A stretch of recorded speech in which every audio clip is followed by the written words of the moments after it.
Bonjour tout le monde，我係 Elaine。咁今日咧好開心同大家講咧，我正式成為咗法國人啦。咁呢個咧就係法國嘅 passport 啦。咁我亦都有法國嘅 carte d'identité 身份證嘅。好多人就會問我啦，喂，點樣攞法國國籍啊？咁呢個問題咧其實咧唔係咁簡單嘅，因為咧法國國籍咧其實有兩種申請嘅途徑。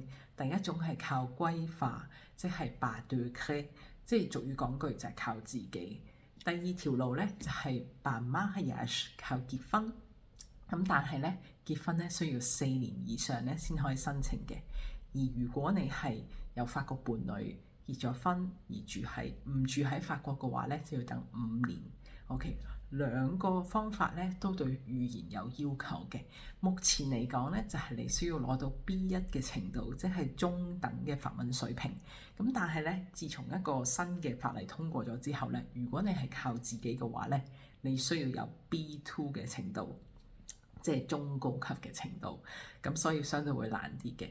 而靠自己呢條路咧，其實需要你喺法國咧至少有5年嘅連續居住嘅證明啦。咁然後咧，你需要至少起碼有3年以上嘅稅單啦。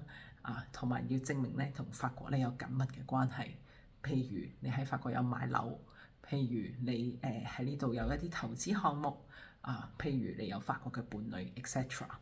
咁如果靠結婚嘅話咧，咁就可能要準備多啲同伴侶之間嘅文件啦。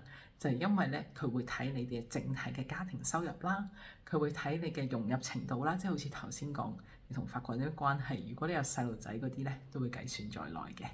咁我咧就係靠呢個自己嘅方法去申請啦。咁歷時咧22個月，咁差唔多2年嘅。一般嚟講咧，就某一啲地方會快啲，某啲地方會耐啲。咁我就喺法國南部啦。咁呢邊咧出名咧就係比較慢嘅。同埋如果係靠自己申請會耐啲啦。如果係靠結婚申請咧，一般嚟講1年內就可以攞到㗎啦。咁呢個咧就係第一 part。